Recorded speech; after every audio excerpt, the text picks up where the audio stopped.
remember just trying to wake her up and she wasn't moving. I called my sister and I said, I love.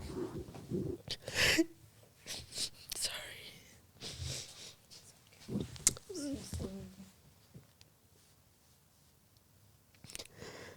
It's okay, we don't have to talk about her now.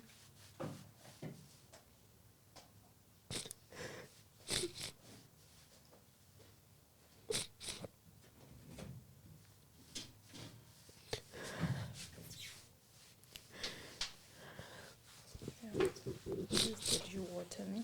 Thank you.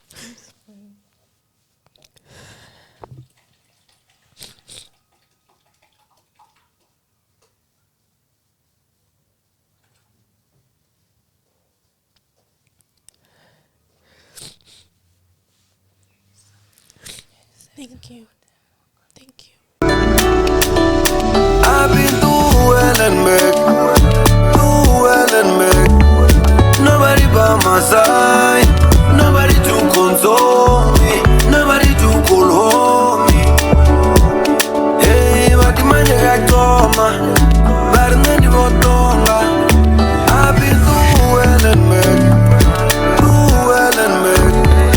Nobody by my side, nobody to console me, nobody to call home me.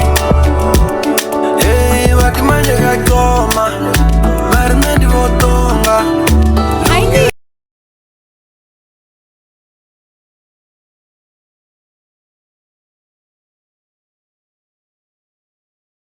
something in me was just like, just go.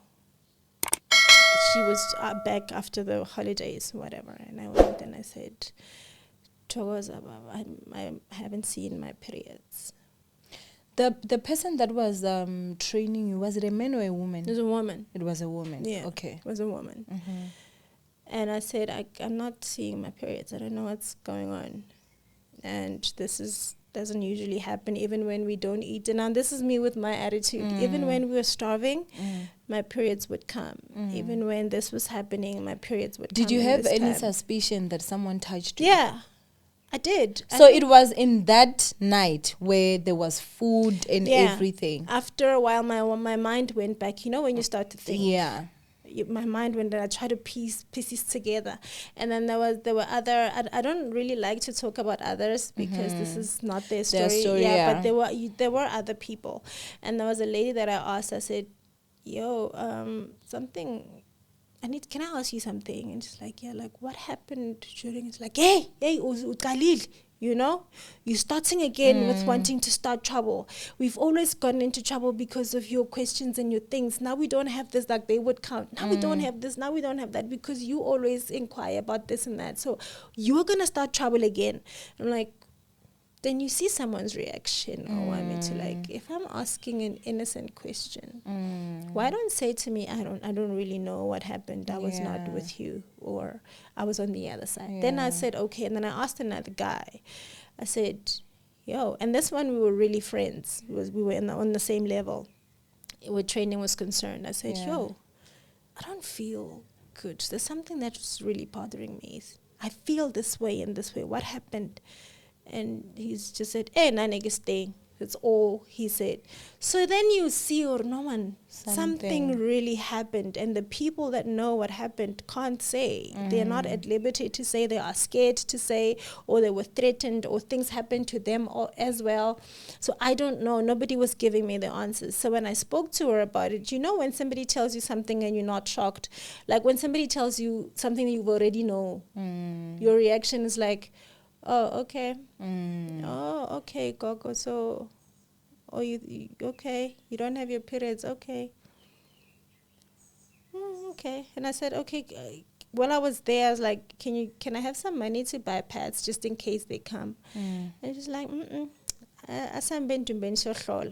let's go and throw bones. And then we can like, if I'm asking about my periods, why do we need a whole consult? Yeah. And then he calls this guy to say, Waza, so how, you know?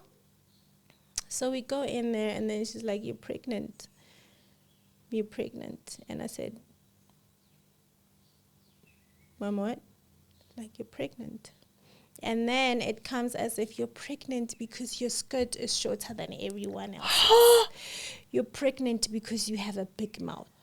Of course you were going to sleep libogogo because you want a better. You've always been like this. Even before you came in at initiation, you were this type of person. That's why you had a child and you are no longer with the father of your child, is because he was not in a relation. Yo, Angir. Angoleka. And said some really horrible things to me. And then you start thinking, maybe I did something. You know, maybe I did. You know what? This is all my fault. Maybe it's me. Maybe I did something, because why am I the only one pregnant also? Like, you know, and then this one then says to me, because I remember this guy that was called with me into the Ndumba to Hlola. Then I'm told that he's my boyfriend. Now, I want you to understand something, because that might be a little confusing. Everybody was very close in the yard, especially with the elders, the ones that finished, and he had also finished. So he was friends with everybody. Like, the older ones were friends with all of us. We can't say someone had a more special relationship than the other. They all treated us equally but differently, you know. So, and I was told that he was my boyfriend because we speak all the time. And then my confusion was, there was another guy, but he ended up leaving. Him and I also spoke too much. There was another one. Him and I also spoke too much. There were women, me and them also spoke too much. Does that make them my boyfriends too and my girlfriends too? That's how things are. And I thought, maybe I'm really out of touch with reality. Maybe there's something that now I'm convincing myself that this is something that I really caused. This is my doing. I can't keep not taking responsibility for my actions, because that's what I'm told. But then now the question is that guy now the father of the child? No. So him being your boyfriend, what does that have to do with you being pregnant right now? It has everything to do with me saying that I gave him the consent, that because they don't want me to cry rape. They don't want me to say I got raped. Now what my speech must be, I fell in love with this guy and we started sleeping together and now I'm pregnant. That's what the world must know, not the actual truth that I don't know what happened. At that point, you didn't even know who the father was. I didn't know who the father was. And I can tell you now for sure that even today, I'm still not sure. So that guy that was called in, did he accept, or did he confirm that he did sleep with you? He confirmed that he's the father. And then when I asked him, when we had conversation, like, where do we do it? You know, because sometimes you want to know, right? Like, what happened? Yeah, like, wait, what? And then you'd be like, stop playing, you know, I'm here for you. But you're like, something is really off. But then quickly after that, she informed my family, and I made sure that I informed my sister first. There was a time when I had a phone, and I said, this is happening. And the Gobela was like, you can terminate. Actually, you can terminate. Imagine, think about it. After you terminate, you go home, you're done. You don't want to go home with a belly. What will people say? But also, what will people say if an initiate is pregnant in your yard under your care when they're not supposed to be even sleeping with boys, you know? So it was more of an embarrassment to her than it was to me. The way that she was trying to put it, you know, she's like, we're going to have it. Let's have a termination. And I agreed. Of course, my family agreed. When they found out, my sister was heavily hurt and disappointed. My mother, on the other hand, went off. You know, she went off. You can imagine things were already bad between us. And she said some things. I don't blame her. Let me just put it out there. I don't blame her for saying things out of anger. And she said some things, and some really, really hurtful things. So, I mean, that some things just... I think you should blame her. You know, I mean, you were young, and this happened after you had run away. Yes. And come back. Like, she knew. So, I'm a stranger, and already in the beginning, before I had anything, because I mean, everybody knows that I always tell you guys that I do not listen to the story beforehand so that I'll have questions instead of like me not asking questions, because I've had the questions behind the scenes, and then now, you know, I don't get to ask you questions on camera. But just from the sleeping situation alone, I asked. Yeah. Do you understand what I'm saying? So as a mother who knows what is happening to your child or part of it, to a point where this person had to run away, literally like a whole escape, she should have already put 1 and 2 together. She should have immediately believed you. I think you should definitely blame her. Yeah, she hurled some really big insults and like just really horrible things that you just don't say to another human being, you know. She said that her womb must have been rotten when she was pregnant with me, because I'm nothing but a disappointment and an embarrassment to the family, and I'm a failure, and the only good thing I've ever done was my son. And you try to get over stuff like that. Sometimes it comes and you're like, who? Or sometimes you try to do something and it doesn't work out and you're like, oh yeah, Quinta, she said that. She was kind of right. You know? We tried to have an abortion. 2 different times my sister came with us to go to these unlicensed abortion clinics with the Gobela. Why couldn't she just take you to the hospital? She had too many cases already. I later found out that at the local hospital there, they call her by name. At the police station, they call her by name, because so many people have went to open cases to complain, but nothing was ever done. We took, you know, I actually didn't know this is how it works, but when you go to terminate, then they give you 2 pills. You put 1 pill there under your tongue and then you swallow, and they give you 2 more to drink, and then there's another 2 that you must drink before you sleep on the day. So 3 different pills for 3 times a day. I did that process 3 times and it never worked each time. It didn't work. Until one night we were driving in the middle of the night in the CBD looking for a store that is open so she can get me Essence of Life. And this happens because now I'm falling so sick. I have these cramps, but nothing is coming out. It's over a week I'm sitting with these cramps. So she has to take me to a hospital further where they don't know her as much. And then we're driving at night. She keeps sending all these other boys to say, go into that store and check if there's Essence of Life so she can drink it quickly by the time we get to the hospital. I got they got the bottle and the bigger one, and I drank it all in one go.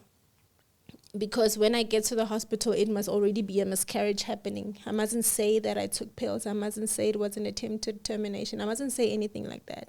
I must tell them I'm pregnant and I don't know what's happening. They got to the hospital. She signs me up as my mother. Tells the nurses on call that I'm her daughter and I've experienced some cramps. At this point, sorry, just for us, you were around how old? I'm in my 20s. Early 20s? Yes, I'm in my 20s. I'm in my 20s. No, late 20s. Oh, late 20s, okay. Yes. So this is happening. And then we get to the hospital. She signs me up as her child. They wheel me, go in the CBD in Pretoria. So they wheel me away from her. And then this nurse, there was a nurse, another one that I'm just saying, wherever she is, God bless her. She could see with the way that I was. My hair was in Twasa. Yeah. I don't look like I just started experiencing cramps out of nowhere. Yeah. And she looks at me and she says, you don't have to say anything. Just shake your head or nod if I'm right or if I'm wrong. Is that your mother? And I said, and then she said, okay. I don't know what she whispered to the other nurse, but after she said that, I was taken to isolation, like no visitors. If your family wants to come and say goodbye, they must tell the nurse, and then the nurse will tell them when to come the next day. I'm in a state of I can't be seen. And I think that day she really saved my life, that nurse. Because she left after. And they had to notify my family that what was happening the next day. That's when my mother came. But I remember just the doctor asking, "Are you pregnant?" And I said yes. And they were doing everything that they can to save the child. Yes. And again, I was out when I came to. There was this doctor doing rounds, and then she said, "You are one lucky woman. You and the baby are fine." I remember just crying and just weeping and like, we are okay. Because I thought I was having a abortion to miscarriage. I don't even know what to call it. And that's how I escaped that place, by going to the hospital. After that, I was discharged into my mother's hands, obviously. But before even then, there was a social worker that came and said, "Listen, something is going on with you. Nothing like this looks normal. We can't even discharge you if we see proof that the person that's coming to get you is really your parent," because they knew. But I don't think there's also much that they can do because I was not underage. Yeah. So and then I went home. That's how I left that place. I went home and I had a baby. Beautiful baby girl. And then 6 months later, she passed away. Oh.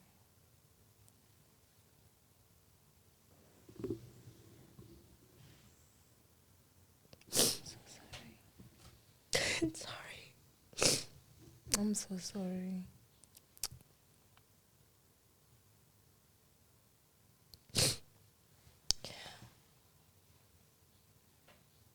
Oh, I am so sorry, Mama.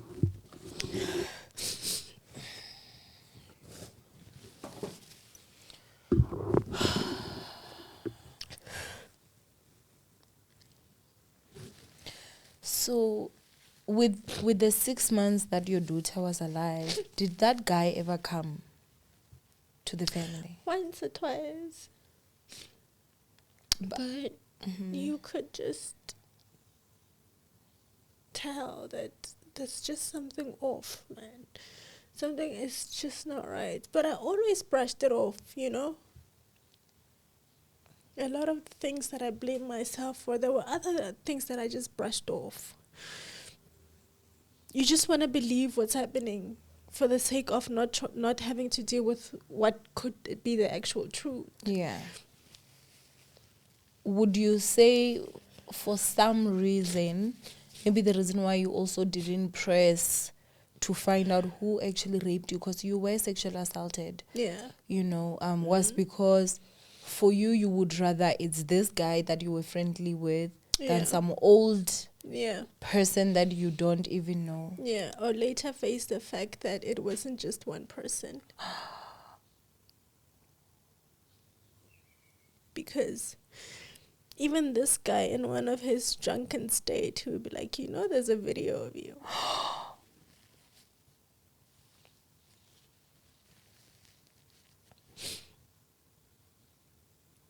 So till this day, maybe after people see this, then the video will come out. I don't know. There is a video of me in that state. I don't have the memories of it. I wish I did, so that I could even detail to you to say, this is happening in the video. I don't know, because even after when I lost my hearing, there's a part of a huge chunk of my memory is gone. There's a huge chunk of things that happened there I don't have memory of. I don't have memory of me having sexual intercourse at that place. I don't have memory of me. The memory is gone. There was a time after I had left the place and I bumped into this woman in the CBD, and she calls me by my closing name. She's like, "Gogo mine," and I'm like, and it's like, "You don't remember me? I saw you when you were at that place." I had no idea who she was. I'm sure she felt like I'm so mean and horrible. Yeah. But if she ever sees me somewhere, I really, truly don't remember. there are so many things that I don't remember. And that's a part of it. So if there's a video of me out there, I would love to see it. Then I would at least know, what happened. Then I would at least know what happened. Because now I'm living with this. I have no idea. And this obviously changed my entire life. Of course. It changed who I am completely. It changed all the relationships that I have. And even as a mother, I take care. You should see me with my son. I treat him like I'm afraid to lose him. Of course. I don't let anyone else in. How am I going to trust people after? I do hear people saying men are this, men are that. And there's a woman at the head of everything that happened to me. But now, after you left, I mean, at one point, I'm sure your Govela knew where you were, that you were home, which is why I feel like that other guy, who I'm sure was Heli Twasana as well, could be able to come. Did she ever come to your home? No, she only came during the week to pay respects to my deceased daughter. And I couldn't believe the audacity. Yeah. Like, what are you doing here? If you're comfortable sharing, and this is only if you're comfortable, do you mind sharing? How did your daughter pass? Very similar to my late sister. Mm-hmm. We were at home, and she was sleeping. And I said, well, let me take a quick bath while she's sleeping. I took a bath. It wasn't even long, because you're not going to relax in a bath when a baby can cry any minute. Yeah. I took a quick bath, and then I got dressed, and I go check on her, and I was like, wait, what's... Because her face was just like...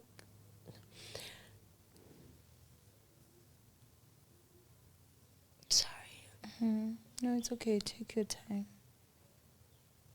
Like, her face had changed. Yeah. It's like, I can't explain it. It's almost like in a split second. And then I took a second, I'm like, no, man, why is she... Like, I think a mother knows. I had this, and I just lifted up and I said... And she wasn't moving, and she wasn't cold, but she wasn't moving.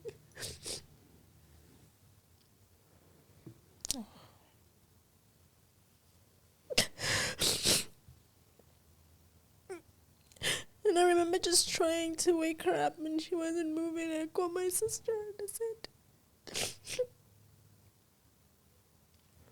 My love. sorry.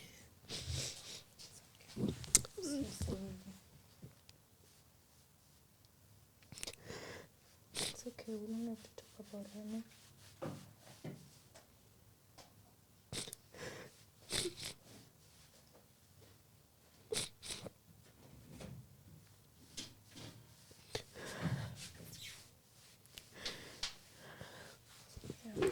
Please get you water, no? Thank you.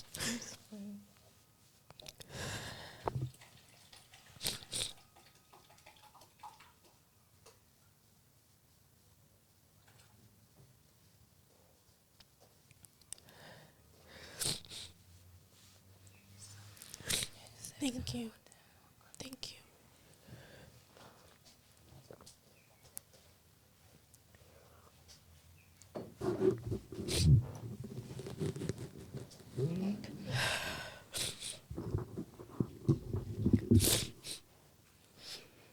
I quickly called my sister, and I think my sister called my brother, our cousin brother. Mm-hmm. Luckily, he was in the neighborhood, and he came quickly. We took the baby and rushed her to the nearest doctor. When we got to the doctor's like, run to the hospital now.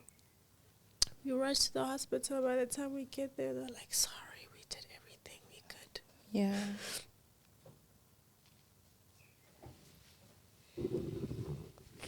Oh.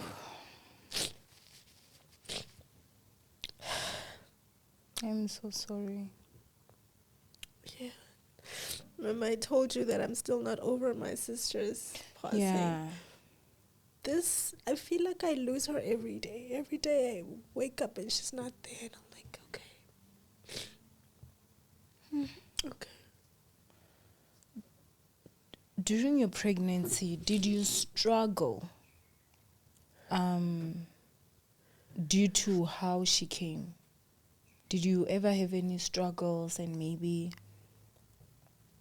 when she was born, you know, maybe felt like you had to love a little harder because, you know, she survived like 3 terminations, almost 4 at this point. Yeah. Yeah. When she came, I was even shocked. I was like, how did you make it? How did you survive? Yeah.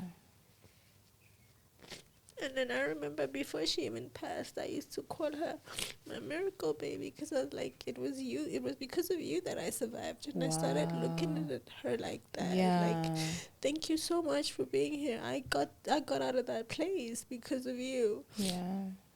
And then after she passed, and I was like, wait, what? What is happening here? What's going on? Why go through all of that only to just, like, what? Like, God, what are you doing here? I need us to have a confrontation because I don't understand. Was this her purpose, to pull me out of there so that she leaves? But I went through that for her to be here. Why is she no longer? Like, I didn't understand. I still don't. I can't make sense of it. I try, you know. I try. I listen to a lot of podcasts. I read a lot of books especially about grief. And I went to therapy, and I would even ask my therapist, like, just if you can unpack this one for me and make it make sense, I'll be okay. Even she was like, I don't have the answers. I have answers for a lot of things, but this I don't have. This I can't help you with it. We can only talk about grief and living with the loss of this magnitude. But as to the why, no. So I don't understand. Like, sometimes you think, if I have a calling, like, Bogogo Kante, what are you guys doing? Are you just there chilling and watching all of this happen? Yeah. When I'm here because of you. And then later on, after I went to my second initiation to finish, my grandmother told me a story. The person that I'm actually twasing had a very similar experience. And I was like, what? Sometimes these generational curses are just weird.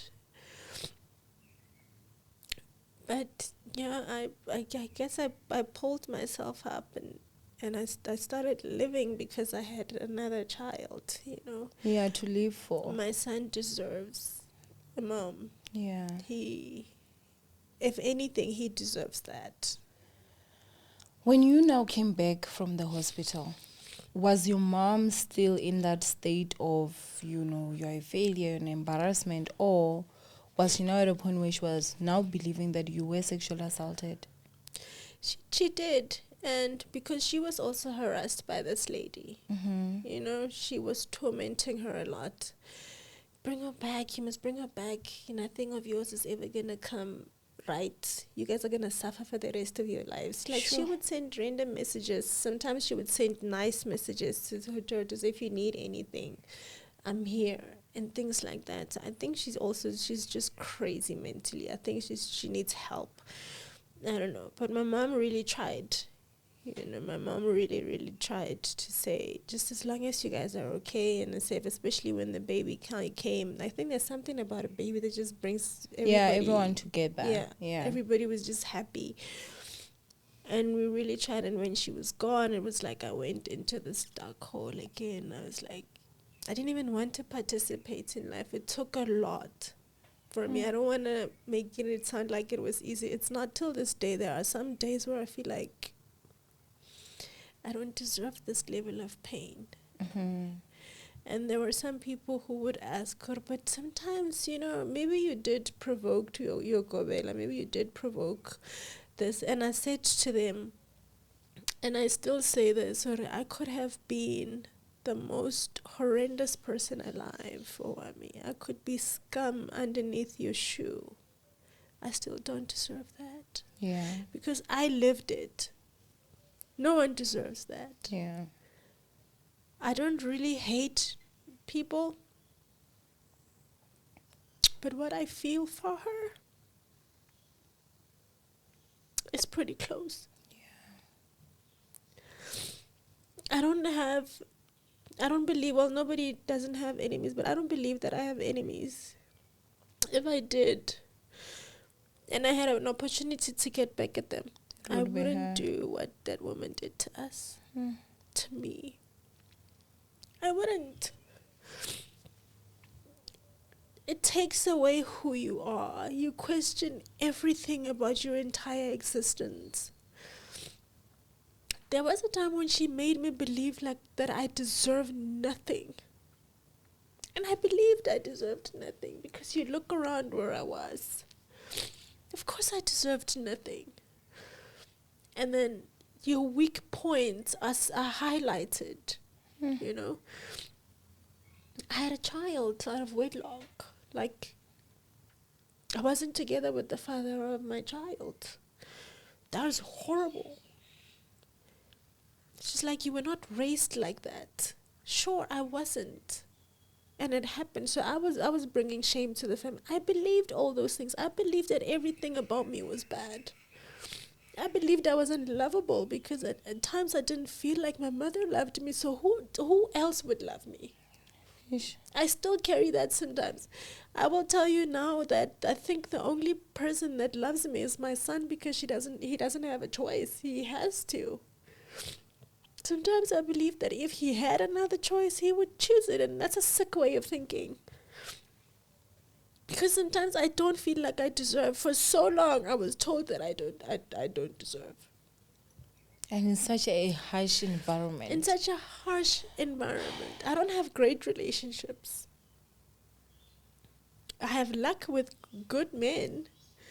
They treat me well and they're nice, but I'm like, what do you want out of this? You're nice because what's the end goal? You can't believe. Why would they love me? Well, I have many reasons. I mean, you came here and we sat almost 50 minutes as I was busy setting up and everything.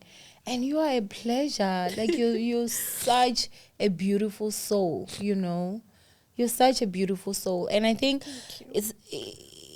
I usually get so taken back because I look at the person that is sitting on my chair and I listen to the horror that you're telling me. And I try to relate to the person that walked in here, that we were talking and we were laughing. And when they say you do not know what people carry, it is the honest truth. Because it just breaks my heart. It really just breaks my heart. But if there's one thing I can tell you is that you are not just a lovable person, you're a great spirit. You're someone that you're calm, you're beautiful inside and out. You carry yourself well. You are kind. That's one thing that I read. And I'm very good at reading people. You're very kind. You're very considerate. You're not so there's so much about you that one can love. And I feel, honestly, always think about my voice when I say whichever man is in your presence, they are privileged to have to experience you to that level. It's not about them. It's about you and the fact that you really are the prize, So, I mean, what I always say is, think about this. If I come to you right now and I see that the two-piece you're wearing right now is gorgeous, or I want your earrings because I complimented them in the beginning, the first thing that I know is that if I know that the price of those earrings is 1 million rands, I won't want to pay 1 million rands. What is the best way for me to get your earrings for cheap? I need to bad talk them. I need to downgrade everything. No, but you've been using them. they're not that gold, they're not this and that, so that you start to not see the actual value of what you have, and then you end up saying, okay, it's fine, since I've had them, I can send them to you for 200 rands, and then I'll take that and then I'll leave. People only down talk what they see has value. I'm never gonna go to a store and see a piece of junk and try belittle the piece of junk because I don't want it. Do you understand? But if I go to a store and I see a nice top and I want it and it's overpriced and I know there's a chance for me to negotiate, I need to start trying to look for a stitch. You see this one? But this has been here even since 3 weeks. Oh, this and this. Because I want it. If I didn't really want it or see value in it, I would never go through all that, So I truly do believe that all the bad talking, everything that they were doing was because they saw your spirit was so high, they could not clip your wings. They had to try first get you down so that they'll be able to clip your wings because you were flying too high. And for me personally, what I believe is that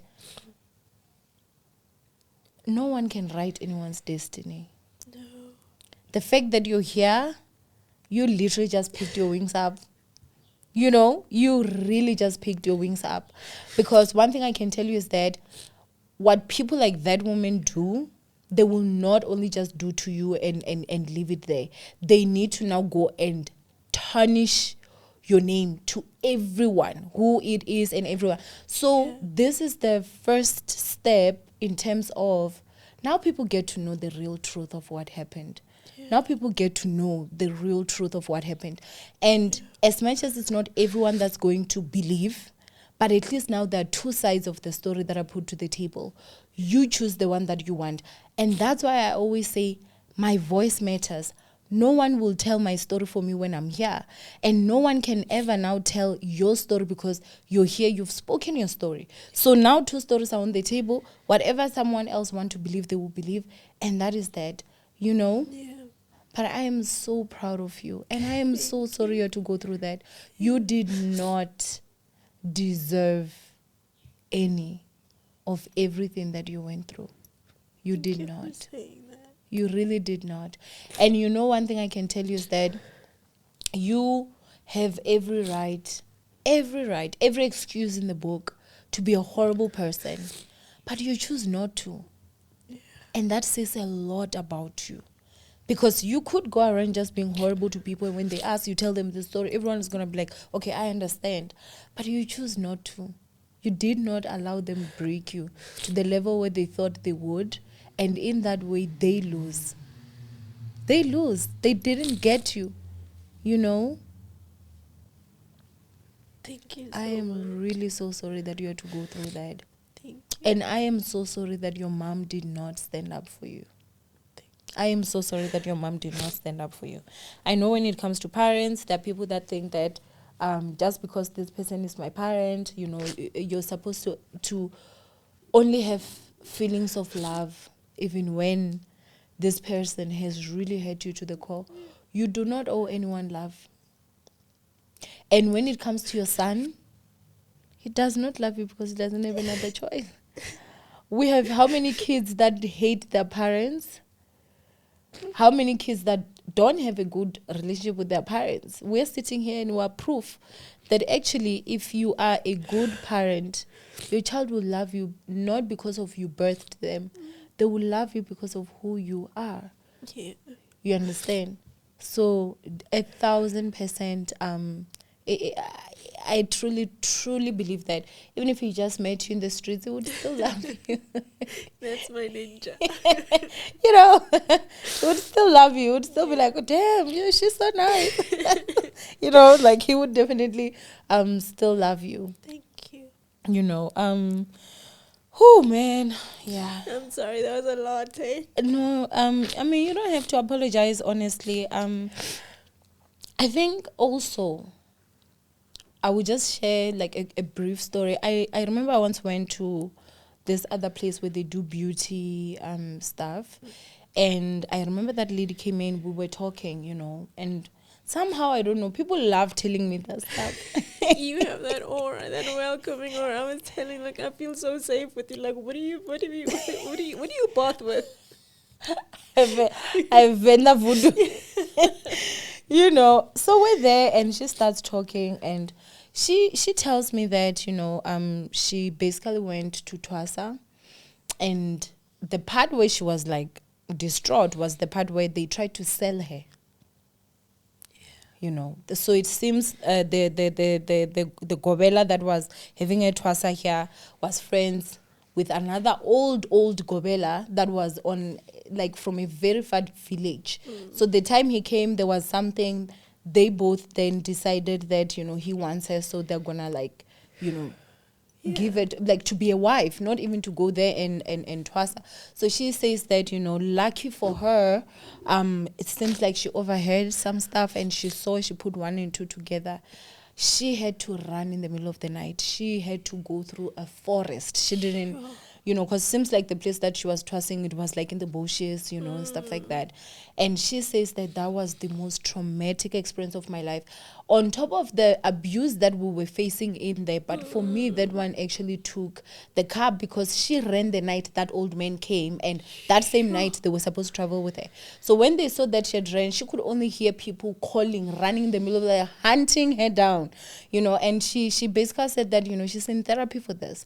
So you are not the only one. I'm sure there are many of them out there, you know. And I feel the more people talk, perhaps maybe the more that the government would also maybe try intervene, maybe put strict laws in terms of how sangomas actually operate, and how when you are a gobela you're supposed to, there should be a code of conduct. Because there's just too much that we're hearing from hearsays. You're the first person that I'm sitting down with and actually, like, narrating the horror, and I cannot even imagine, because everything happening is illegal. You don't have a right to beat anyone. You know? And this is information that I, like, it's not like I was a child. I knew my rights. And afterwards, I really tried to complain. You know, there's an organization here, Traditional Healers. I contacted them, sent them letters, sent them emails, and nobody's saying anything. It's like, you just want to cause trouble. And I know for a fact that there are a lot of us out there, because I also know the number of us when we were there. And I know a lot of other people who then would try to contact me to say, hey, I heard about you, I was at that place, but they don't want to talk about, they know what happened. And my plea is that when somebody says something is happening, believe them. Don't wait for, let's see what's going to happen. Don't wait to try and find the proof. The proof is a deceased baby. That's the proof. Like, when people say that they are not okay, believe them. And initiation today is not what it used to be. And as much as I love and respect and appreciate my calling, now when somebody says, I think I have a calling, I always say, make sure and don't go. Like, it's such bad advice. So to say, don't go to initiation. I'm scared for strangers. Like, don't go initiate.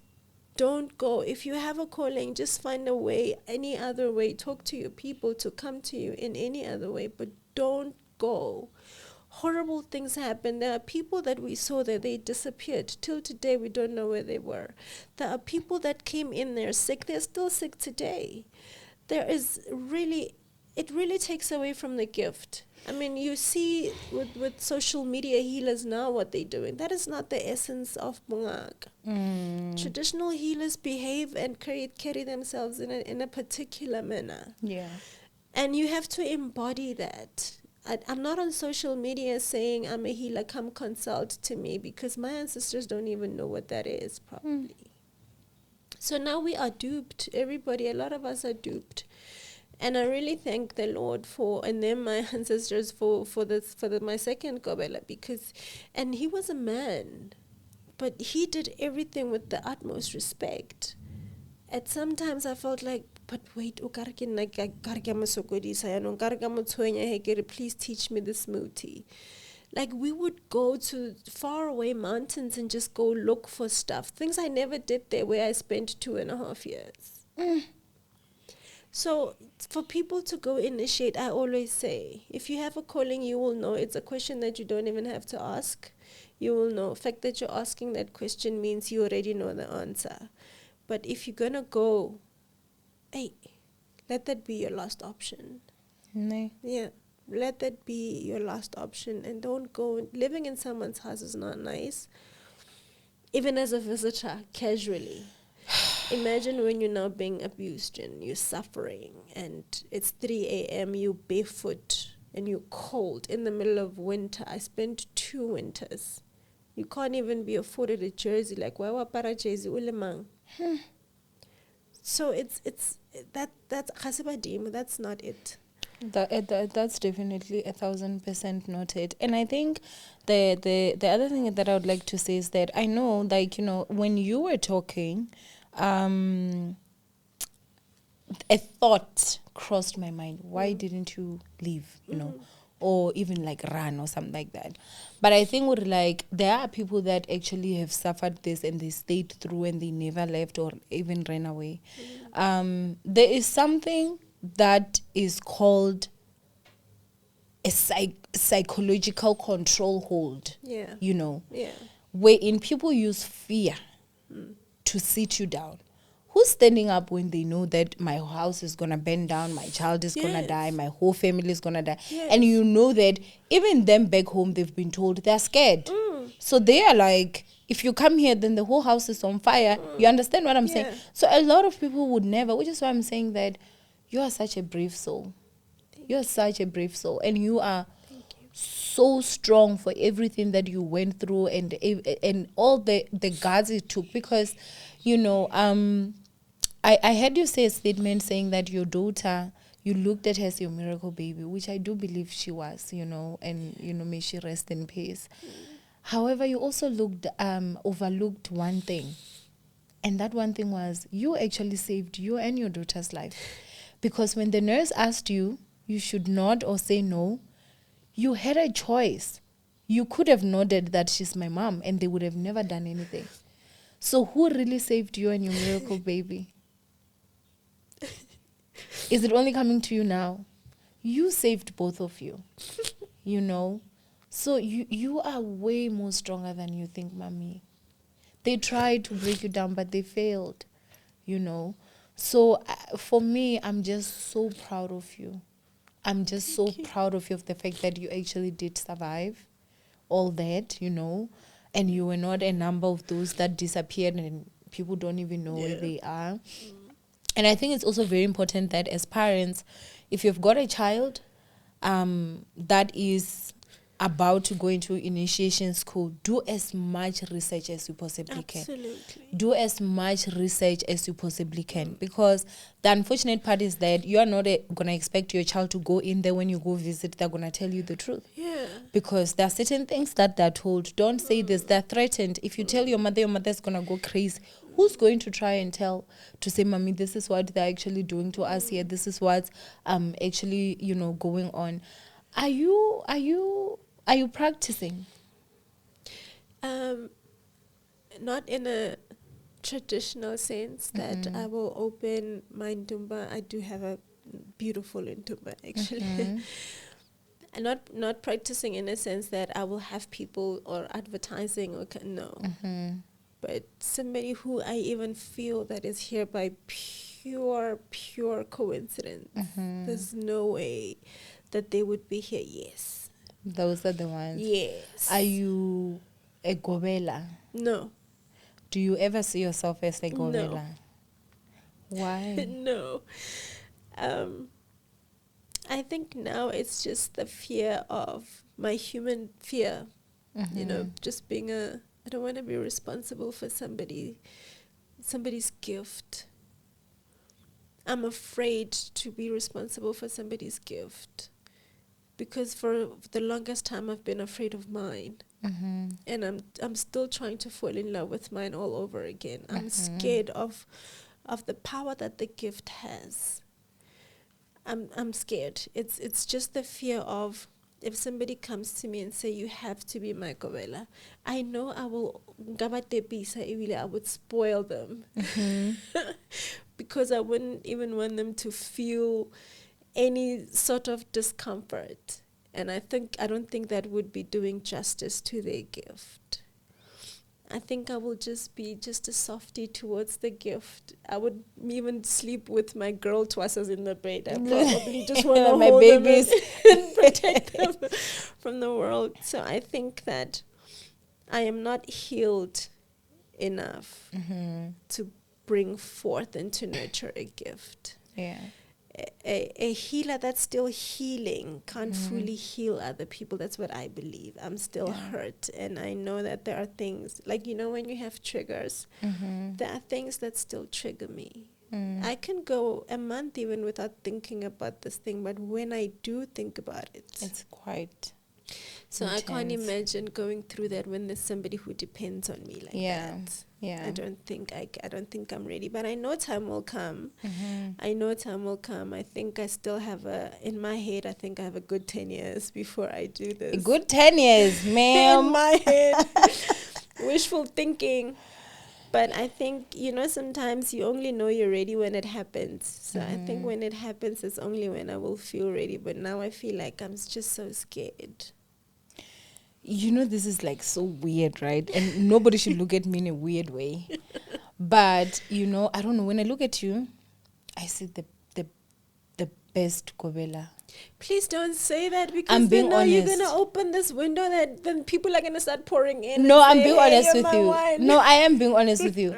I see like a very kind, like the best Kobela. Because you're not a pushover. I mean, let's not get it twisted. Yeah, no, that I'm not. If something is happening, you'll be like, hey. Yeah, for but me, you know, wrong, you would be that person that would produce sangomas that are in love with being a traditional healer, that do not have wounds to it. So the moment they move from you, they just go straight into healing, because they don't have to heal. Yeah. You know. Yeah. So I think I don't even know how to say this, but I feel like the devil tries to stop, you know, but I think heal fast. Let's do it. We don't have 10 years. We don't have 10 years. You know, let's try 2 years. Yeah. It should be more than enough. Yeah. Let's heal, you know, Yeah. just so that you can actually work in your actual purpose. You know, So honestly, that is the advice that I would, because we cannot let that first person be the one to ruin what other children. You may be the one that's supposed to be helping them, you know. Yeah, and it's so crazy, because I also have a friend that is a Sangoma. She also had to run away from a Gobela. Like, she was like, the craziness. See, there are a lot of things. There are a lot of us out Yeah, there. it's definitely a lot. Yeah. And so I'm happy that at least, you know, you're starting to expose this. What advice would you say to Matwasana or a Gobela that is horrible, and to the Matwasana that are actually going in? Sure. To the Gobela that is horrible, I really wish that they find their healing. And they stop, because you have to be a horrible person to want to inflict pain on another person and disguise it as that's how it is. They are now they're making Bungaka into a money-making scheme. They're charging ridiculous prices. They have ridiculous demands, and that is not what Bungaka is. So to them, man, you have to be afraid of someone's tears. Yeah. You absolutely have to be afraid. Tap into your human self and your human feelings and your actual spirit that you claim to have, and have an introspection and say, this is not the way to do it. So you can still change things around. Even if you're a bad Gobela today and you still have a Matwasan, you can still change it around. Yeah, that's true. You can wake up tomorrow and do everything right. Yeah. It's never too late to do the right thing. And to the initiates that are in the process and it's not going well, leave. It's not going to get better. Leave and find better elsewhere and seek help. Help is out there, it's available. So seek the help and leave. Don't stay longer than I did. Yeah. Don't stay longer until don't stay longer until you're pregnant. Ish. Don't stay longer. Don't stay longer than it doesn't make sense for me to stay at initiation for even more than a year. When I went to my second initiation, I completed in less than 4 months. Imagine. And I had learned so much more than I ever did where I stayed for 2 years. So if you know something is wrong, you will feel it. You don't even need to question it. Yeah. Change it. Leave. Yeah. Seek help quickly. And what advice would you give to the families? To the families, give these people support. Having the gift is not the easiest thing in the world. You often are the black sheep of the family because of this gift. Yeah. Offer support. It's the most important thing. And support is not just financial. Yeah. Talk to the people. Hear them out. Listen to them. And believe them when they tell you something. Even if people who don't have the gift, if somebody said something is not right, hear them out. Just listen. You don't have to do anything, but just listen and believe them when they speak. Yeah. Because there is a lot of unfairness and injustice and abuse that's going on because we're quiet. So when somebody speaks, just listen, like you're doing. You are speaking. We are speaking and you're listening. Yeah. And then you're saying you have something to say. Let me hear you out. And you're offering the space. And the time that I spent here, not once did I ever feel like you want me to not say my piece, or you want me to be quiet about certain things. And you have literally just given me the space to say, okay, yeah, let me hear you. And because your story matters, and it's valid. Your feelings are valid, and you deserve to share your story. No one should tell your story for you. You know, so even if there's a video out there and they decide that they're gonna bring it out, they are gonna just be proving that they're about to go to jail. Because we're about to expose the living crap. Yeah. You understand what I'm saying? Yeah. So everyone's story matters. It does. Yeah. It really does. And I thank you for platforms such as these. You're welcome. To everybody out there, you know what is right and you know what is wrong. Let's just always choose the right thing. Yeah. And feed people all the time. Oh God, the whole food. Don't deprive people of food. I'm not even going to lie, and this is not even funny. 12 hours after no food, I was out of there. Like, I was climbing the wall. Now, I'll be honest with you. Like, abuse me anyhow. Food. No. You should see me eat now. Like, don't even come in between me and my family. No, exactly. Like, that even makes people develop, like, unhealthy relationship with food. You know, for the fact that you still look this sexy, it's a shock. Because I'm sure I wouldn't fit on this chair. Be like, why do you eat so much? There's a time I didn't eat for 3 days. I'm still eating for those days. You know. Yeah. But wow, no, that was just so uncalled for. But thank you so much for coming. No, thank you so much for sharing, for being vulnerable with us. May your sister and your daughter continue to rest in peace. And I'm sure wherever they are, they love you so much. Please don't blame yourself for anything, you know. Thank you. And you're such a kind heart. Thank you. You're such a kind heart. I don't want to lie. And you know, this is the thing. I feel like if it's a normal day and you were not talking about this, you and I might have the similar characters. Like, we're fearless, we're this. But our hearts are as soft as water. And it's annoying. Sometimes I'm like, I wish this heart was as raw. You know, it should be like a rock. Why is it that, you know, stuff like that? And again, as much as it's that issue of, hey, you can't mess with me, but we're very sweet at heart, you know, and soft. Yeah. So thank you so much for coming, Mommy. And I really wish people see how gorgeous you are. Oh, thank you. Hey, that skin is skinny. We just came back from. If you watch my last video, that's why I'm sitting here. My skin had cracked so bad. Really? Someone was like, "Hi, I think we go to somebody did a patching in this kana." What? The peel, the face. No, the peel. It's teeth. Oh. But thank God. Thank God. My goodness. No, thank God that now, you know, my skin is going back. I was so hurt by that comment. I was like, how dare you? And I didn't even respond. I I saw another ninja fighting for me. I was like, ninja, take this one. I don't know. Because what am I going to say? And very I broken bed. No, now you're done. No, now we're back. We're back now. Yes. I'm like, yeah, I want the skin routine. Because what? Foundation. You're gorgeous woman. Yeah, but thank you so much for coming. Thank you, ninjas. I am so sorry. I know that a lot of us will have cried on this one. I'm going to get home and just cry more because, I had to hold myself. But yeah, it was really honestly just a difficult one. It really honestly was just a difficult one, Yeah. So all your feelings are really, really valid. And sometimes it takes telling your story to someone to actually understand what you really went through. When you see someone's reaction, you're like, wait a minute, it was really, Yeah, now as I'm sitting here, I'm thinking, wait, so I went all through all of that. Yeah, I know that. Wait, what? Yeah. How am I sitting here? Yes. I did what? Yes, 1,000%. Yeah. So, yeah, I mean, she did give us a trigger warning. I just didn't think it was going to be a bazooka. I thought it was going to be a gun. Bullets, but not a bazooka. But, yeah, man, we had to end it on a much lighter note. Yeah.